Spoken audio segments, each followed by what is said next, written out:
কিন্তু আপনারা যেখানে এসেছেন গোবিন্দ তো জানতে পারছেন। সমস্যা কোথায়? বসার জায়গা নাই বা পেলাম। অবশ্য জায়গা অনেক আছে, চেষ্টা করলে বসা যায়। দাঁড়িয়ে আছে ঠিক আছে, কিন্তু হাত তুলতে হবে। যে হাত গোবিন্দ দিয়েছে একবার সবাই মিলে স্বতঃস্ফূর্ত ভাবে রাধারানীর দিকে আর গোবিন্দের দিকে স্মরণ করে তুলুন হাত।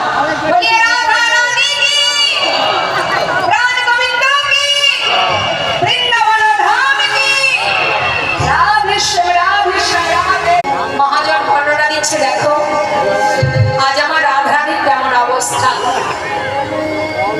শ্রীমতী রাধারানী কি করছেন? কৃষ্ণ কৃষ্ণ